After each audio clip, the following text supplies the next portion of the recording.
ദൈവനാമം മഹത്വപ്പെടുമാറാകട്ടെ. സമാധാന സന്ദേശത്തിലൂടെ എന്നെ ശ്രദ്ധിക്കുന്ന എല്ലാ പ്രിയപ്പെട്ടവർക്കും വീണ്ടും വരുന്നവനായ ക്രിസ്തുയേശുവിൻ്റെ നാമത്തിൽ എൻ്റെ സ്നേഹവന്ദനം. ഫിലിപ്പിയർ ലേഖനം 2-ാം അധ്യായം എൻ്റെ 2 മുതലുള്ള ഭാഗങ്ങളിൽ നിങ്ങൾ ഏക മനസ്സുള്ളവരായി, ഏക സ്നേഹം പൂണ്ട്, ഐകമത്യപ്പെട്ട്, ഏകഭാവമുള്ളവരായി ഇങ്ങനെ എൻ്റെ സന്തോഷം പൂർണ്ണമാക്കുവിൻ. ശാഠ്യത്താലോ ദുരഭിമാനത്താലോ ഒന്നും ചെയ്യാതെ താഴ്മയോടെ ഓരോരുത്തൻ മറ്റുള്ളവനെ തന്നെക്കാൾ ശ്രേഷ്ഠനെന്ന് എണ്ണിക്കൊള്ളുവിൻ. ഓരോരുത്തൻ സ്വന്തം ഗുണമല്ല, മറ്റുള്ളവൻ്റെ ഗുണം കൂടെ നോക്കണം. പൗലോസ് ഫിലിപ്പിയ സഭയ്ക്ക് ലേഖനം എഴുതിയപ്പോൾ ആത്മാവിൽ എഴുതുകയാണ്, ഓരോരുത്തൻ മറ്റുള്ളവനെ തന്നെക്കാൾ ശ്രേഷ്ഠനെന്ന് എണ്ണണം. അടുത്ത വാക്ക് പറയുന്നു, ഒരു മനുഷ്യൻ സ്വന്തം ഗുണമല്ല, മറ്റുള്ളവൻ്റെ ഗുണം കൂടെ നോക്കണം.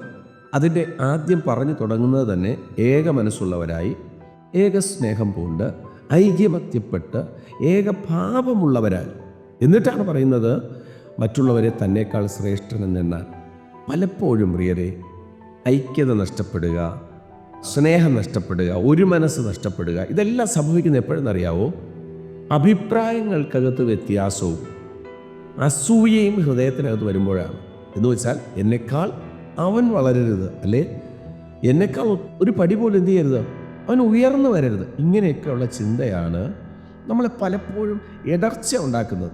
പൗലോസോടെ പറയുന്നു, നിങ്ങൾ മറ്റുള്ളവരെ തന്നെക്കാൾ ശ്രേഷ്ഠനെന്ന് എണ്ണണം. പ്രിയരെ, നമുക്ക് കഴിവില്ലാത്തൊരു കാര്യം, നമുക്ക് ദൈവം അനുവദിച്ചിട്ടില്ലാത്തൊരു കാര്യം മറ്റൊരാൾ ചെയ്യുമ്പോൾ അത് നല്ലതെന്ന് പറയാനുള്ളൊരു മനസ്സ്, അതാ അടുത്ത് പറയുന്നത്. നമ്മുടെ ഗുണമല്ല, മറ്റുള്ളവൻ്റെ ഗുണം കൂടെ നോക്കണം. കാരണം നമുക്ക് എല്ലാ കാര്യങ്ങളും പ്രിയരെ അറിയത്തില്ല. ദൈവസന്നിധിയിൽ സകലതും കർത്താവിനെ അറിയാവൂ. ദൈവം നമ്മളെ ഓരോ കാര്യങ്ങൾക്ക് വേണ്ടി ഈ ഭൂമിയിലേക്ക് അയച്ചിരിക്കുക. ഒരു വ്യക്തിയെ ദൈവം അയച്ചിരിക്കുന്ന ഒരു കാര്യം ചെയ്യുമ്പോൾ അവനെ പ്രശംസിച്ചില്ലെങ്കിൽ പോലും അവനെ നിന്ദിക്കരുത്. അതവിടെ പറയുന്നത്, തന്നെക്കാൾ ശ്രേഷ്ഠനെന്ന് പലപ്പോഴും നമ്മൾ കാണാറുണ്ട്. ഇടിച്ച് താഴ്ത്തുക, അവിടെയാണ് ഐക്യത നഷ്ടപ്പെടുന്നത്, അവിടെയാണ് ഏക സ്നേഹം നഷ്ടപ്പെടുന്നത്, ഒരേ ഭാവം നഷ്ടപ്പെടുന്നത്, ഒക്കെ അവിടെയാണ്. നമുക്ക് തന്നിരിക്കുന്നത് ദൈവം നമുക്ക് തന്നെ തരും. അയാൾക്ക് കൊടുത്തിരിക്കുന്നത് ദൈവം അയാൾക്ക് തന്നെ കൊടുക്കും. മത്സരബുദ്ധിയെ കളഞ്ഞിട്ട് നമ്മേക്കാൾ നല്ലതാണ് മറ്റുള്ളവരെന്ന് എണ്ണി അവർക്കും കൂടെ ഗുണം ചെയ്യാൻ പാകത്തിന് ക്രിസ്തുവിൻ്റെ ഭാവമുള്ളവരായി. നോക്കിയേ, കർത്താവ് ക്രൂശിൽ നമുക്ക് വേണ്ടിയിട്ടല്ലേ ജീവനെ കൊടുത്തത്. അതുപോലത്തെ ഒരു സ്നേഹം ഈ ലോകത്ത് വേറെ ഉണ്ടോ? അതൊന്ന് മനസ്സിലാക്കിയിട്ട് ആ കർത്താവിനോളം വളരാൻ ഈ സന്ദേശം കേൾക്കുമ്പോൾ ദൈവം നമ്മെ സഹായിക്കട്ടെ. അതിനുവേണ്ടി ഒരുങ്ങുവാൻ ദൈവം കൃപ ചെയ്യട്ടെ. വിശ്വസിക്കുക, പ്രാർത്ഥിക്കുക.